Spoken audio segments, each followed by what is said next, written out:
Hello guys, for today's video ay share ko lang sa inyo paano natin gagawin or paano tayo gumagawa ng PVC ID, no? So pangdagdag sa ating printing business. So additional natin na services. So yan, ito na yung finished product guys, yan.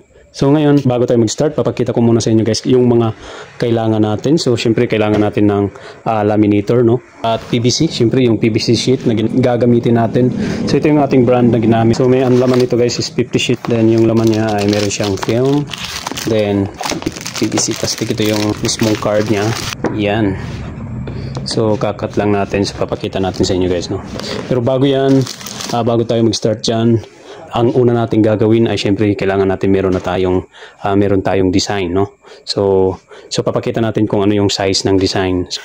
So considered guys na meron na kayong design. So sa atin meron na tayong design, no? So for tutorial purposes, ang ating size sa ating PVC ay standard talaga, no? Pero para hindi maging critical dito na area, para hindi medyo nasisira yung design dito sa gilid, kailangan natin may allowance, no? So nag-add tayo dun sa ating margin para pag-cut natin dun sa ating PVC cutter ay hindi sisilip yung white. So yung makikita lang talaga natin ay yung buong design. So yan yung ating setting sa ating dito sa ating Photoshop, no? So pag maggagawa pa tayo ng design, yan yung aking setting. So pwede nyo yung dagdagan kung gusto nyo ng malaking allowance para sa pag-cut. Pero sa akin guys, goods na yan. So yan na yung ating design. Then ito yung back. Yan. So tinitransfer lang natin dito sa E4, then proceed sa pag-print. Gamit natin na printer is pigment. So ilalagay lang natin dyan sa screen ko na yung anong pigment yung ginamit natin dito, no? So yun yung guys, no, na-print na natin sa PVC film. So ito yung kanyang film guys. So minsan nalilito tayo dito. So kung saan tayo mag-print, kailangan yung i-check nyo muna dito guys. Pag nagigiba yan yung hindi dapat printahan. Ito yung tatanggalin natin pagka final na, no. So ang printable area ay yung film mismo. So ito, hindi ito printable area dito, no. So yan yung ating tatanggalin mamaya pag na idikit na natin dito sa PVC card. So yan, ito yung printable area na part. Yan yung printable area, at ito naman yung film mismo. Yan yung film, at ito naman yung tutuklapin natin mamaya para makita natin yung design at glossy siya, no? So yan. So ngayon ay ika-cut natin. So ito may allowance na siya guys, no? Dahil kung wala tong allowance, ang possible na mangyari dyan ay possible na magiging ganito, no? So sisilip yung white. So hindi talaga perfect, no? Dito, lalo na pag walang allowance, medyo na nagagalaw natin, kaya minsan hindi na perfect pag-cut yung design lang talaga. So pero ngayon meron tayong allowance. So yan. So make sure lang na tama yung pagkalagay mo dyan. Then cut na natin. So yan. So yun yung guys. So paglagay natin dyan dun sa PVC, so goods na din. So ito din ay magkakat tayo nito. Same process pa rin. Then syempre yung ating PVC card ay kakat natin sa gitna para may pasok natin dito sa ating PVC cutter. Then syempre ilalagay din natin, ikakat din natin dito. So same process lang. Yan. Then yan na yung ating PVC, no? PVC card. Then so ang process na naman dito guys ay ito yung ating ididikit dito na part. So assume na meron na tayo dito, no? Front sa back. So yan, dahil yun nga, naka-mirror yan guys, no? Print. So dapat ganito yung output nya. Bago natin yan i-heat press, kailangan kukunin na muna natin yung film dito guys. So may film ito, di pwedeng dikit mo agad yun. So wag natin kalimutan na may film yan. So kailangan mo lang ng scotch tape. So yung ginagawa natin, scotch tape, then dikit natin dyan para matanggal yung film nya. So yan. So yan guys, natatanggal yung film, yung cover ng PVC card. Then Then sa likod, tanggalin din natin. Huwag mo lang hawakan na dyan guys, na area sa gitna or sa natanggalan na. Yun.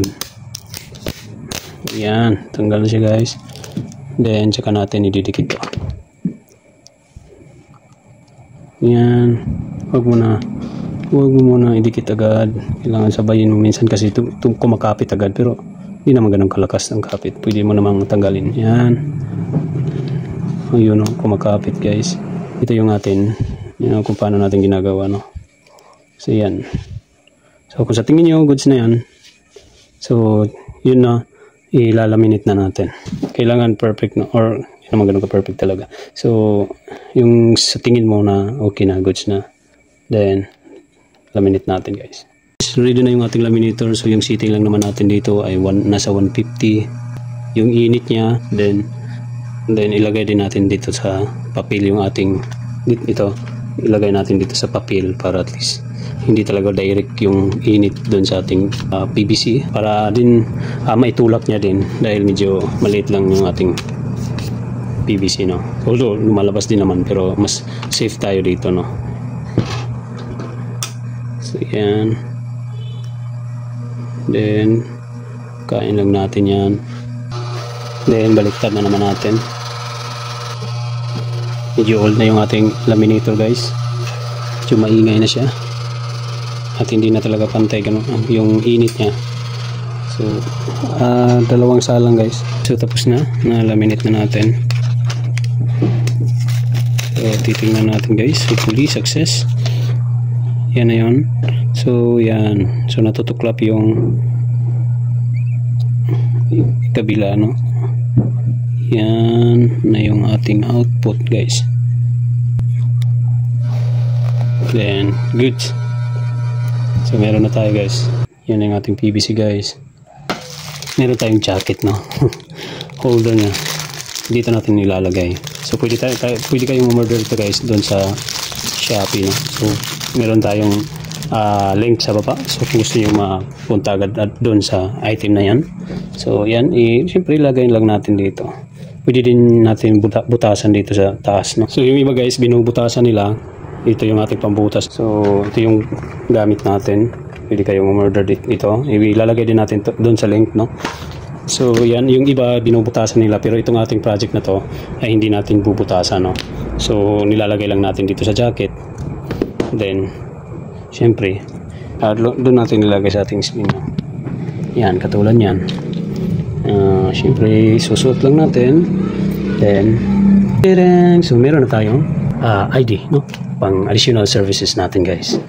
So kung sakaling butasan nyo naman, pwede din naman yan. Yan, meron naman tayong pang butas talaga. Iba gusto may butas, yan, sample lang. Syempre pwede ganun. Yan. Pero mas maganda itong jacket na to. Mas maganda, mas malinis. At syempre secure, hindi agad mabibiyak yung ating PVC, no. Kadalasan, no, nabibiyak ito. Yan. So mas maganda dito guys, jacket. So yun lang guys. So for now, good. So hopefully meron kayong natutunan sa ating tutorial ngayon guys, sa ating kung paano natin ginagawa yung PVC ID. So yan lang muna for this time guys. So don't forget to like and share this video guys. Hopefully meron kayong kunting na pong idea guys sa ating mga ginagawa sa ating pagpa-vlog. So yun lang muna for this time dahil maulan na guys. So bye everyone. See you next video. Bye guys.